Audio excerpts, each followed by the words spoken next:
ma position, mon choix vous blesse, sincèrement, je vous demande pardon. Mais il faut qu'un jour, on puisse dire Makosso. Pourquoi? Je ne suis pas Djoula. Je ne suis pas nordiste. Je suis Gagou. Et ma mère est Baoulé. Mon père et ma mère sont PDCI RDA. On est né PDCI. En 1993, on est venu nous informer. J'avais 14 ans. Que le président Houphouët-Boigny est mort. Quand Yodé ici au champ en disant on était au quartier, on vient nous annoncer la mort de Boigny. Oh, non, on était au quartier, on était assis. Et puis on dit rentrez. Houphouët est mort. Pour nous, Houphouët là, c'est un dieu qui ne peut pas mourir. On était petits, on met une photo d'Houphouët sur le mur. On dit, taisez-vous, quand vous parlez, Houphouët là où il est là, il entend. C'est ce qu'on nous disait. En 94, 95, 96, 97, 98, 99, c'est le président Henri Konan Bédié qui était président. Je ne peux jamais oublier. En 99, j'étais à Moudouci. Mon petit frère me réveille. Il dit, grand frère, il dit oui. On vient de faire coup d'État en Côte d'Ivoire. J'avais 20 ans. Ça dit, c'est maintenant que je devais rentrer au moins dans ma jeunesse. De 93 en 99, on n'a pas connu ce qu'on appelle la jeunesse. Parce qu'à la télévision, qu'on allume notre télé, les seuls mots qu'on entendait, Alassane Ouattara, Burkinabé, Alassane Ouattara, Burkinabé, et la plupart des personnes qui venaient faire le discours, c'était le ministre Constant Bombé. Pour ceux qui ont l'histoire, pour ceux qui se rappellent, nous, c'est ce qu'on voyait à la télé. Je vous parle de moi, ma vie. En 99, on a 20 ans. On dit Gueye Robert vient de faire coup d'État. Ah! Ok. 2000 élections. Gbagbo, Gueye Robert. Mon père a voté Gueye Robert. Ma mère, qui est la femme de mon père, a voté Gbagbo. On nous a parlé de charnier. Le pays était instable. Le seul nom qui revenait, c'était Alassane Ouattara. On nous a expliqué, par toutes les théories, que c'est cet homme-là qui est le malheur de la Côte d'Ivoire. Nous n'avions que 20 ans. Tous les jours qu'on passait à la télévision, Alassane Ouattara, un Burkinabé puissant, je me rappelle encore du mot, Forum de réconciliation nationale. On est assis, on s'est dit, cette fois-ci, ils vont s'entendre. Tout le forum était autour de cet homme. Il est le malheur de la Côte d'Ivoire. Il est le problème de la Côte d'Ivoire. Il est le danger de la Côte d'Ivoire. Il est l'envoyé de la France pour nous détruire. Ok. 2001. Tentative de coup d'État transformée en rébellion. J'avais 22 ans. On ne peut plus travailler. On n'a plus d'espoir. On dit la Côte d'Ivoire a une rébellion, le pays est coupé en deux. Tous les jours, meeting, tous les jours, dans les rues, les chansons sortaient de partout. Libérez mon pays, oh, on a entendu. Bogrébé, tout le monde nous a convaincus de 2001 jusqu'à 2010 que le malheur de la Côte d'Ivoire, c'était ce homme-là. En 2004, nous nous sommes rendus dans les rues pour affronter l'armée française. Moi, j'y étais. J'habitais à Odokui, Carrefour mauritanien. On marche pour aller sur le boulevard Latry et on va tout droit avec le maillot orange blanc vert pour libérer notre pays. Des jeunes ont été tués par l'armée française. Le président Laurent Gbagbo est sorti à la télé. D'abord avant lui, Bon Grébé est venu nous dire que Alassane Ouattara est dans l'un des chars français, qu'il s'apprête à venir faire discours à la RTI. Donc, nous les jeunes, on doit maintenir la RTI par tous les moyens. Des jeunes ont vu les têtes sauter. Le président Gbagbo est venu nous dire, jeunes, rentrez chez vous. Ce n'est pas la France qui attaque la Côte d'Ivoire. C'est depuis ce jour-là que j'ai commencé à me poser des questions. Je ne suis pas bête, je ne suis pas né maudit. Il s'agit de moi, ma vie. J'ai dit, ah, on nous a dit qu'Alassane Ouattara est dans l'un des chars. L'autre nous a dit que l'ennemi a fait sortir son vrai visage, c'est la France. Ça fait 4 jours, on est dans les rues. Les jeunes viennent de Yopougon. Yopougon est là. Toi, tu viens nous dire que ce n'est pas la France qui attaque la Côte d'Ivoire. Donc, on est mort pourquoi? Les jeunes, ils sont tombés pourquoi? C'est là que j'ai commencé à réfléchir. Mes amis me disent, non, Camille, calme-toi. Le vieux père Babo, quand il dit ça, c'est une stratégie. Il sait de quoi il parle. J'ai dit, les gars, moi, je commence vraiment, c'est bizarre, hein. Viens à ce qu'il est venu dire, moi, ça ne me plaît pas, c'est bizarre. On dit, toi, c'est trop compliqué. Il dit, ok. Mon petit frère, prophète, il vient me dire, ah, viens, Dieu m'a donné une révélation. Ado sera président en Côte d'Ivoire. Je l'ai regardé comme ça. Il dit, tu es maudit. À partir d'aujourd'hui, plus jamais je vais te remettre un rond pour que toi, là, tu puisses manger. Alassane Ouattara est un burkinabé. Toute la Côte d'Ivoire le sait. On a monté tous ses papiers. Il dit, viens, moi, il te dit ça aujourd'hui. Il faut garder. Il dit, ok. 2009, je me retrouve en prison. Damana Picasse, qui parle, c'est mon fils. Et papa derrière quelqu'un. Je parle d'Amana, c'est moi, il m'a allé chez lui à la maison, prier pour lui. Il me connaît, je le connais. Je suis allé en prison. C'est un homme bien. Je n'ai aucun élément à dire de lui. En prison, c'est comme ça que je me mets à réfléchir. Je réfléchis. Pourquoi tout le monde veut nous amener à détester ce monsieur? Parce que dans la vie, quand tu t'assois, et puis tout le monde est convaincu que quelqu'un est mauvais, commence à vous poser la question de savoir pourquoi il est mauvais. Donc je commence à faire mes recherches sur cet homme. Je me renseigne qui est Alassane Ouattara.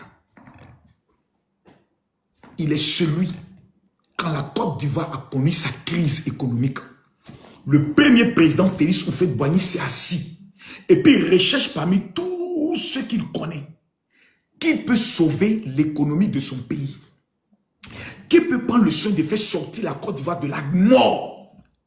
La famille de Tidiane Tam était là. La famille du président Bédi était là. La famille Fologo était là. Toutes les grandes familles de la Côte d'Ivoire existaient. Le président Houphouët n'a jamais appelé l'un d'entre eux. Le président Houphouët a pris son téléphone.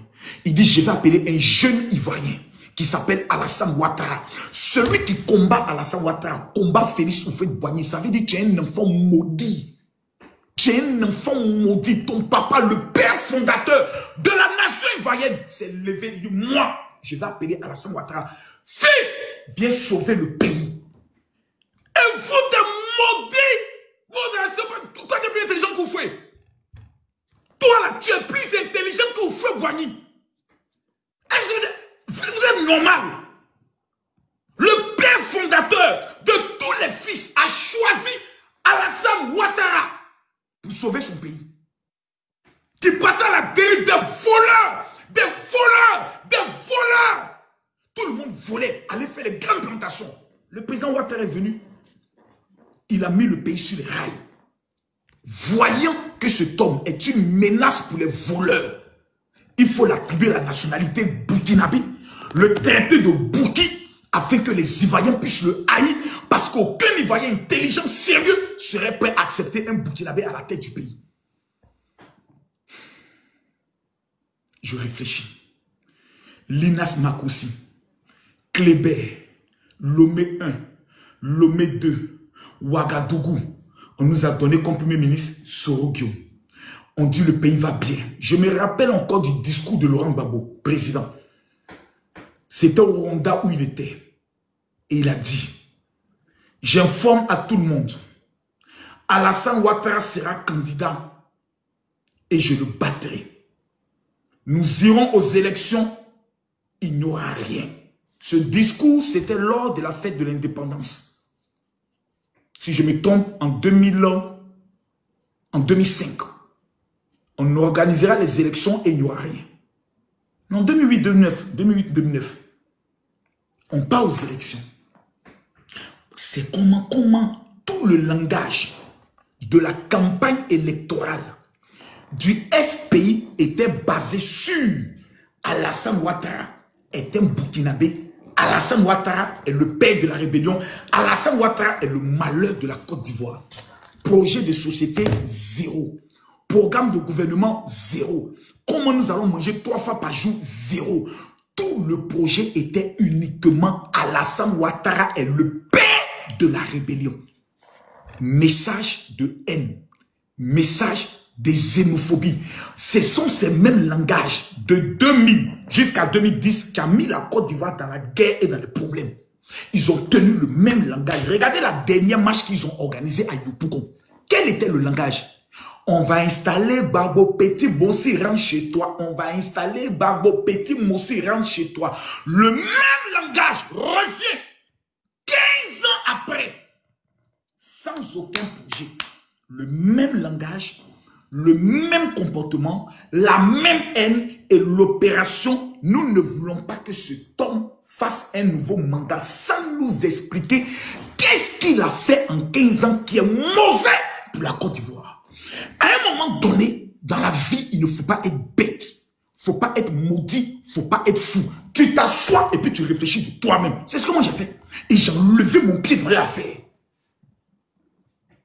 J'ai vu combien de fois j'ai été bête, fou et manipulé de me laisser gérer par des amateurs de gestion de pouvoir. Des amateurs.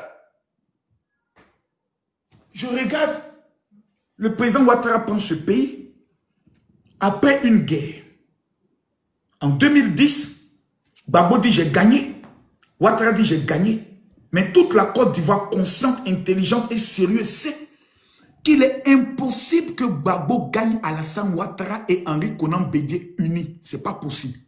Pour qu'on dise que Gbagbo a gagné, il a fallu prendre la Côte d'Ivoire et couper en deux.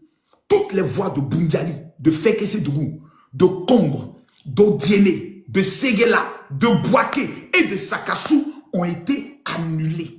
Pour dire, là-bas, il y a eu des tricheries et on a proclamé Laurent Gbagbo vainqueur avec 51 quelques poussières. C'est la plus grande honte politique. Ça veut dire que si on mettait seulement la ville de Bouaké, Gbagbo perdait. Mais ça, des gens s'asseyent au pouvoir parce qu'on ne veut pas que cet homme-là devienne président. C'est-à-dire, eux, tout le monde, sauf lui. Pourquoi sauf lui? J'ai compris que lorsque tu as une étoile divine, lorsque Dieu t'a donné un mandat, on cherche toujours à t'abattre. Numéro 1, Moïse. Numéro 2, Jésus. Quand tu viens sur cette terre pour une mission, le premier rôle des gens, c'est de t'abattre.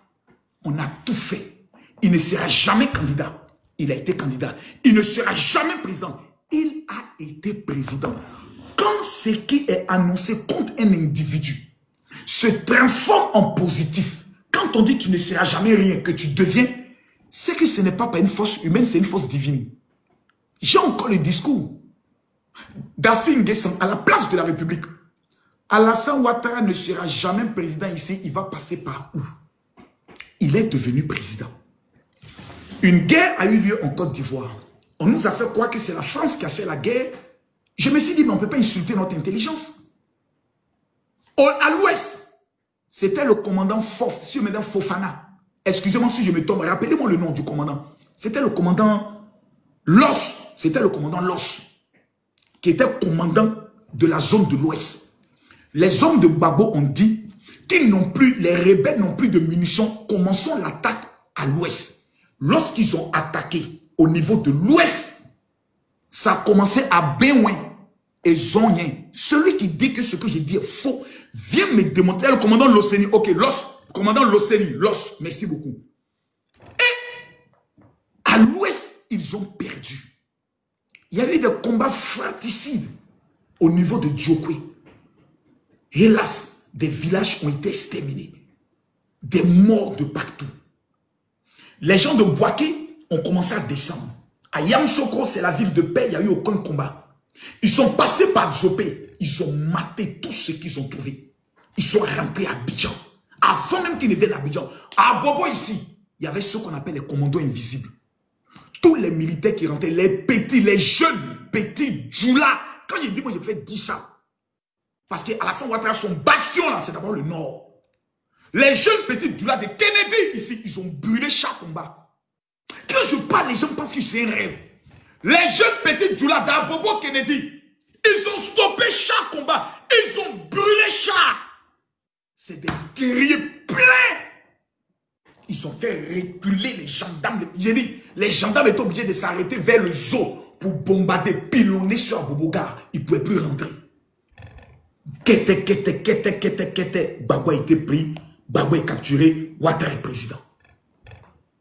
Quand tu regardes le visage de la Côte d'Ivoire, il n'y a plus de commissariat.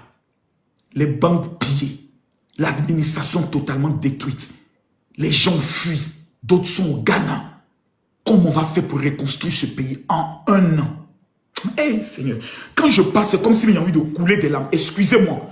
On me demande le pourquoi. En un an, cet homme que vous voyez là, il a mis en place un gouvernement avec une rigueur sérieuse. Tu viens au travail, à 8 heures, tu paies ton boulot. Tous les fonctionnaires étaient notés quand ils venaient au travail.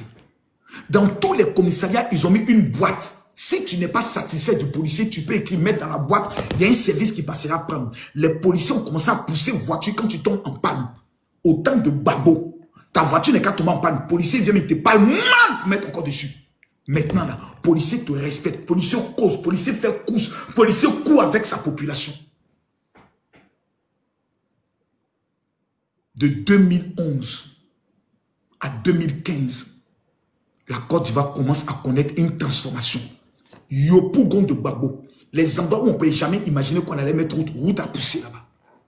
La Côte d'Ivoire changer de visage. Pour venir chez moi ici, la route qu'on appelle Fin-Goudon, il n'y avait plus de route. Le président Ouattara a créé une route qui passe de là, qui va jusqu'au niveau du CHU d'Angré. Il faut être un peuple maudit. Il faut être un peuple maudit. Il faut être un peuple maudit pour ne pas tous s'asseoir pour dire président Ado, nous te disons merci. Abidjan, quand tu prends la route de Sokosé, il y avait des tas d'ordures. Les ordures étaient là, les ordures. Je vois tout le monde mettre en commentaire président Ado, merci. Tu peux ne pas l'aimer, frère. Ça fait 15 ans, on n'a pas de guerre. Nous, on a vécu 10 ans. On est là comme ça, on ne sait pas qu'est-ce qui s'est passé le lendemain. Ça fait 15 ans, il n'y a pas de guerre. 15 ans, il n'y a pas de trouble. 15 ans, il n'y a pas de désordre. 15 ans, il n'y a pas de coup-feu. 15 ans, il n'y a pas d'état d'urgence. 15 ans, il n'y a pas nos frères militaires qui vont mourir à la guerre. Entre la paix et la guerre, vous choisissez quoi? Oh non, il veut faire un 4e mandat, on a toléré. Hey! Je vous pose la question. Depuis qu'on est petit là, celui qui dirige la Russie, là, il s'appelle comment? Il s'appelle Vladimir Poutine. Depuis qu'on est petit, celle qui dirigeait l'Allemagne, elle s'appelle comment? Angela Merkel, si je me trompe. Depuis qu'on est petit là, en Chine, qui est aujourd'hui pratiquement la première puissance économique, qui dirige? On a quelqu'un qui a transformé notre pays, qui a pris un pays de déchets, qui était dans les rues, pour faire de ça un pays propre. Même les Libanais arrivent, Blanc arrive, quand il regarde la Côte, il fait ça. Votre pays, il est doux. On dit Abidjan est doux. Le mot Abidjan est doux a été connu sous Alassane Ouattara. En 2015, on remporte la Coupe d'Afrique. Le pays connaît une avancée exceptionnelle. Le président Laurent Gbagbo va à la CPS Charles Blé Goudé.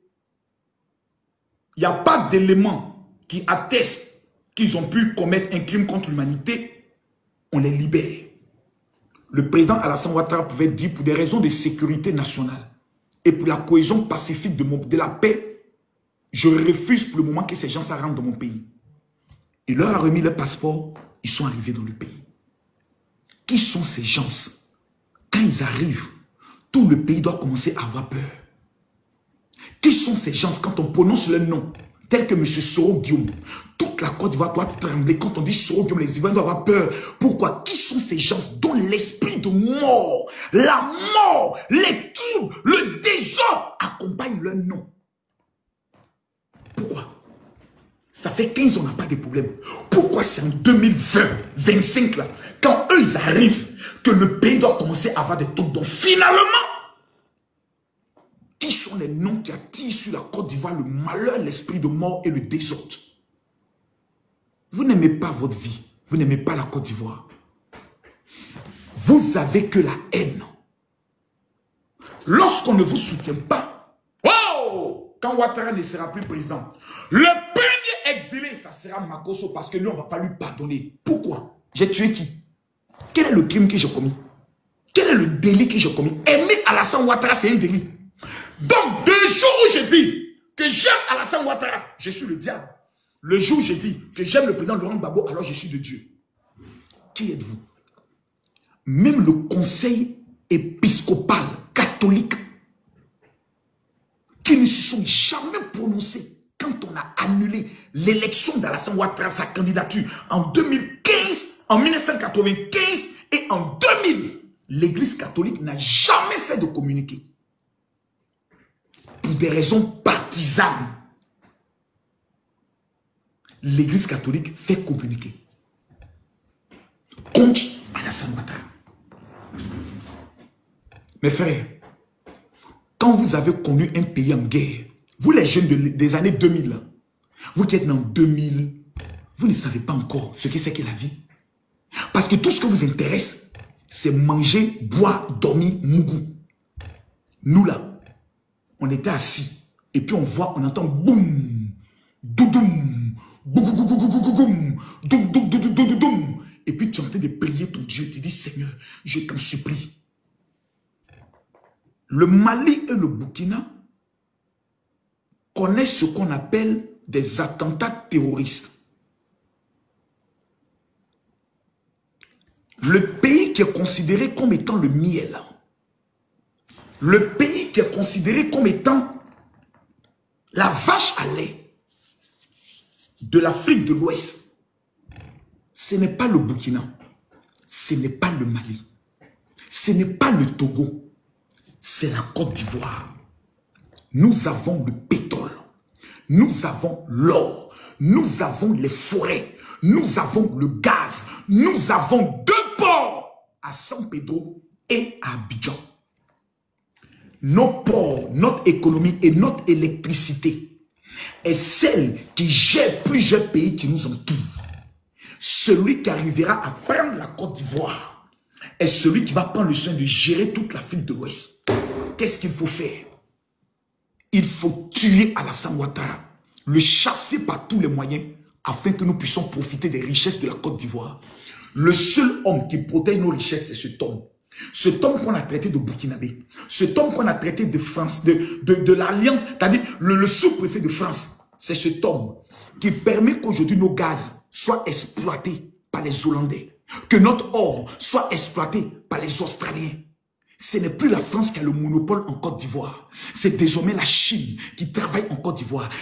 Pourquoi? Parce que le président Alassane Ouattara, c'est qui d'abord?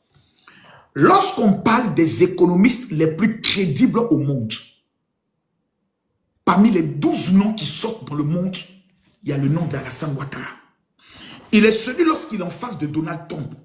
Donald Trump sait qu'il est en face d'un génie en économie. Il est celui lorsqu'il est en face du président Vladimir Poutine. Il sait qu'il est en face de l'ancien directeur du FMI. Donc il ne parle pas à un va-nu-pied, un petit président de quartier, un homme qui n'a aucun parcours, qui n'a jamais pensé un jour dans sa petite tête qu'il allait être président. Nous avons une chance unique d'avoir cet homme. Moi, je connais la paix. Je vois mes enfants grandir. Je vois ma fille Kimi avoir son entreprise. Je connais plusieurs amis, dont un mécanicien qu'on appelle Amara, qui vient d'ouvrir son entreprise en tant que mécanicien. Sous le régime d'Alassane Ouattara, il faut être un Ivoirien né maudit, grandi maudit et vivant maudit pour ne pas réussir. Toutes les petites poclés sous Alassane Ouattara sont devenus fabricants de savon.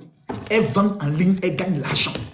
Lolo Beauté, qui vendait le charbon sous Laurent Gbagbo, aujourd'hui est devenue une femme millionnaire au travers des ventes de ses produits cosmétiques sous Alassane Ouattara. Cet homme porte avec lui quelque chose qu'on appelle le doaou. Il porte sur lui quelque chose qu'on appelle la grâce, qui fait en sorte que tout ce qu'il touche se transforme en or. La bague était partie, la bague est revenue. 2 coupes d'Afrique. Nous avons organisé la meilleure de toutes les coupes d'Afrique jamais organisées dans l'histoire de l'Afrique.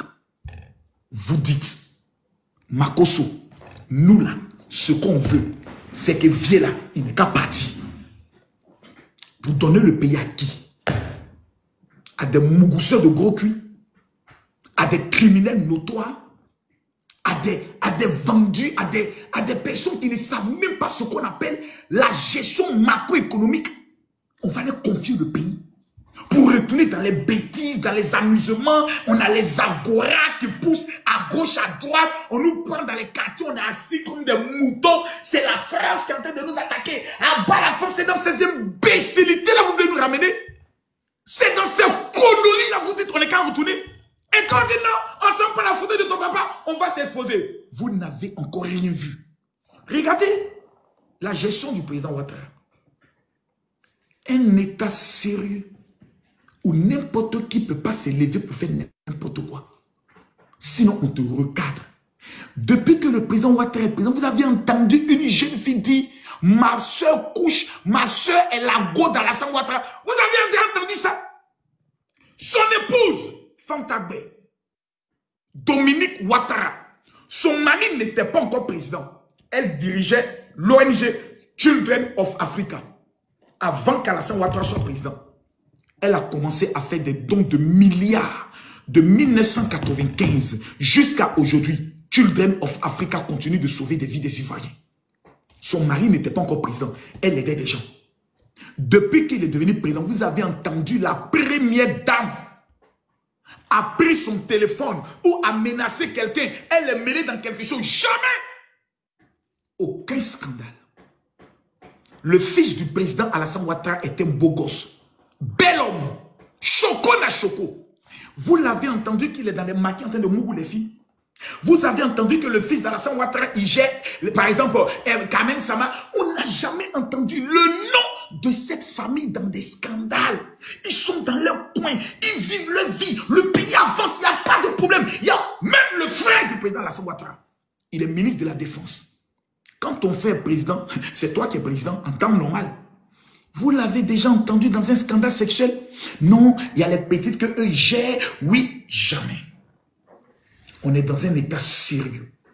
En dehors du malade mental de Johnny Pacheco, le soi-disant député à la taille économique, né maudit, qui va mourir maudit, l'homme qui a la spécialité d'insulter le pétou des femmes des chefs d'État. Il a insulté le pétou de la maman d'Ibrahim Traoré. Il a insulté le pétou de la maman d'Assimi Goïta. Il a insulté le pétou de la maman de Soro Diop. Il a insulté le pétou de toutes les mamans. Un net maudit. Donc il nous dit que lui, il avait vendu son âme à Alassane Ouattara pour être payé à 1 million de francs CFA. Il faut être né doublement maudit pour avoir de tels comportements. Il vient nous dire, lui qui hier insultait Babo, ensuite élevait Babo, lui qui hier insultait Ado, ensuite qui vient un esprit bipolaire, notoire, un mendiant éternel, qui est venu s'asseoir dans mon bureau, me supplier pour avoir 1 million, qui dit demain, je jure sur la Bible, je ne suis jamais allé chez Makosso.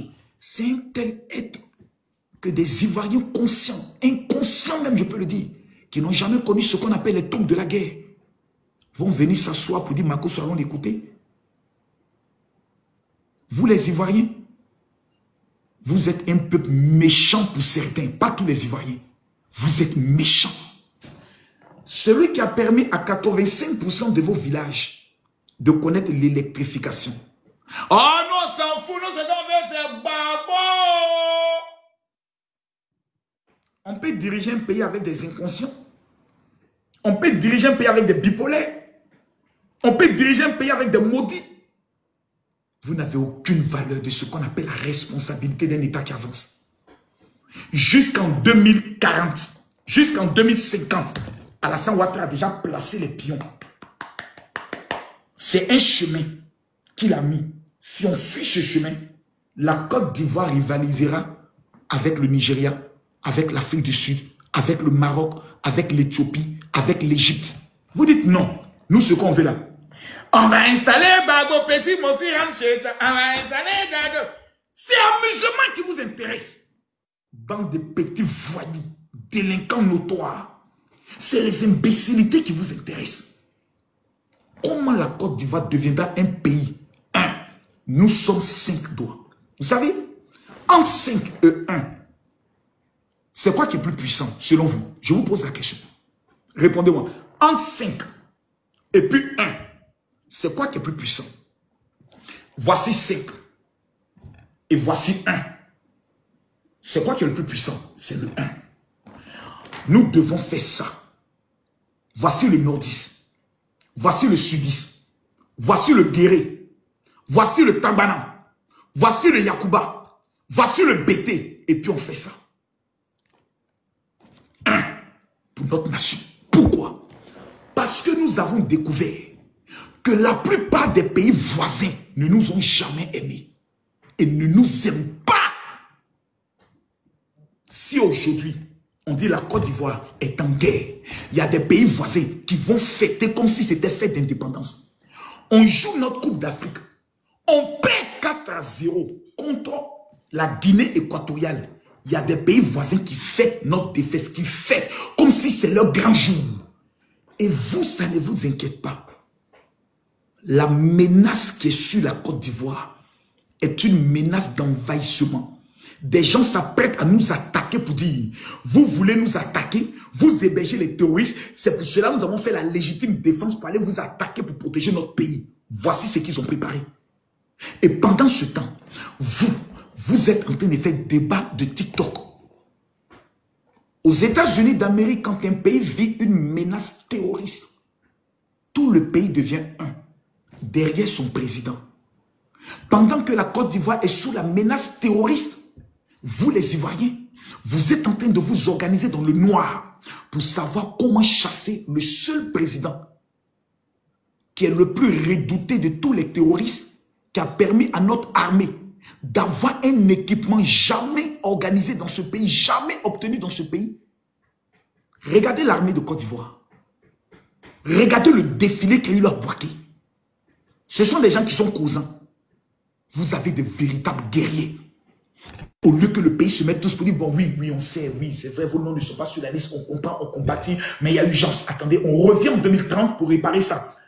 Président Alassane Ouattara, quels sont vos mots d'ordre? Je veux que la nation se forme en un. Nous sommes prêts. Que voulez-vous? Travaillez les Ivoiriens, ok. Aimez-vous les Ivoiriens, ok. Battez-vous les Ivoiriens, ok. Créez des entreprises. Nous sommes prêts à vous accompagner. Tout n'est pas parfait en Côte d'Ivoire. Mais cet homme que je vous présente ici, c'est mon papa. Il s'appelle Alassane Ouattara. Il a changé l'image du pays. Il y a des échangeurs que depuis qu'on est né, nous on n'a jamais vu. Nous on connaissait 2 ponts. Pont Félix Houphouët-Boigny, le pont de Gaulle. Aujourd'hui là, il y a pont Ado. Il y a pont Henri Konan Didier. Il y a pont qui quitte à Yopougon. Je ne sais pas où. C'est que Yopougon n'a jamais vu. Alassane Ouattara a donné à Yopougon.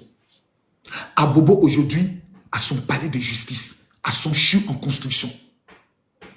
Mes amis, tout n'est pas parfait. On doit demander à Papa Ado, sur l'électricité là, on veut que vous diminuez un peu. On peut lui demander, c'est notre papa, c'est notre président. On dit Papa Ado, a fait des sacs de riz là, Papa Ado, il faut diminuer un peu. Papa Ado, a fait des carburants. Est-ce que tu ne veux pas voir dans le domaine de macroéconomique comment on fait ça diminuer un peu? Papa Ado, on dit cacao coûte 4000 francs au niveau du Cameroun. Papa Ado, est-ce que tu peux pas faire une petite maman, un peu les blancs, les peu, on va augmenter un peu? Oui, tout est possible, mais dans la manière, dans l'intelligence et dans la stratégie. Vous dites non. On n'est qu'à venir s'asseoir, se mettre en accord avec des voisins qui ne nous aiment pas pour insulter notre président. Mais quel est ce peuple aussi maudit? Ce peuple traître, ce peuple méchant. On vous parle de l'obscurité. On vous amène à la lumière. Vous dites non, nous on veut retourner dans l'obscurité. Vous allez retourner vous seul. Je vous garantis, vous allez retourner dans l'obscurité vous seul. Moi, je m'adresse à ceux qui disent, j'ai vu la guerre. J'ai connu la guerre. Je ne veux plus jamais revoir la guerre. Le seul président qui me garantit la stabilité, la paix, la tranquillité, ou même quand quelqu'un vole, le lendemain, on apprend que la police l'a arrêté. C'est Ado. Le seul président, quand on dit, il a cassé ici, et je reviens dans 2 mois, le coin est devenu joli, fréquentable, pacifique, merveilleux, comme Banco. C'est ado. Donc, je ne sais pas pour vous quel est votre choix. Mais moi, Camille Makosso, je dis, pour l'année 2025 jusqu'en 2030, comme papa a trop travaillé, il a maintenant 82 ans ou 83 ans. On dit, papa, pour te dire merci, pour tout le travail que tu as eu à faire, papa ado, on veut te donner un boissou. Parce que quand on sert, on met boissou. On te donnait un petit boissou de 5 ans. Et pendant ces 5 ans, nous allons vous dire merci. De nous permettre de connaître ce qu'on appelle métaux. On ne connaissait pas le vieux. On a vu ça au Sénégal. Nous, on ne savait jamais que nous on avait vu ça ici. Papa ado, merci. Laissez-nous nous dire merci. À celui-là même qui permet qu'aujourd'hui, là, nous n'avons plus de guerre, de coups d'État, d'états d'urgence. Même les plus grands spécialistes en coups d'État, aujourd'hui, là, ils sont portés disparus. Ils ont tient, on ne sait plus où ils sont. Je demande aux Ivoiriens, veillez sur vos voisins. Si vous apprenez qu'un voisin est en train de préparer un coup louche, prenez votre téléphone, appelez la police pour dire « Allô, police, mon voisin commence à tenir des réunions suspectes. Venez le contrôler parce que nous, on ne veut plus la guerre. » Même si ton frère est en train d'entrer dans un groupe où il te dit « Les gars, on doit résister pour le pays, on doit lutter pour libérer notre pays. » Il faut lui poser la question. Le pays, là, il est possédé en comment? Les immeubles poussent, les routes poussent, les ponts poussent, l'économie respire bien. Tu nous expliques qu'on va libérer le pays comment? On va libérer le pays pour le donner à qui? Faites attention. Donc si c'est pour ces raisons que vous m'en voulez, que vous me haïssez, c'est que vous n'avez jamais aimé la Côte d'Ivoire. Le président Laurent Gbagbo, oh que je l'aime et que je l'ai aimé. Mais au stade où nous sommes arrivés là, à l'heure où on est arrivé là, le défi est trop grand. Le défi est trop stratégique. Le défi est trop à un level où on ne doit plus jouer, on ne doit plus tâtonner. La Côte d'Ivoire n'est plus au stade du tâtonnage, de l'essayage.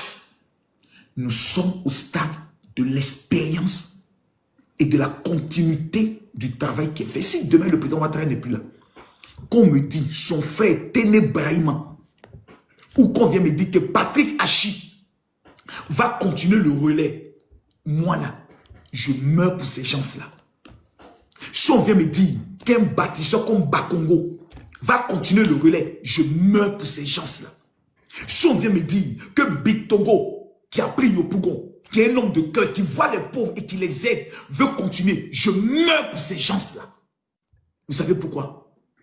Parce que d'où nous venons et ce que nous avons traversé, aucun Ivoirien ne doit prier pour retourner là-bas. Si c'est la raison pour laquelle vous affichez mon père, je dis à la Côte d'Ivoire, je suis prêt à mourir pour ma vérité. Que Dieu vous bénisse. Shalom.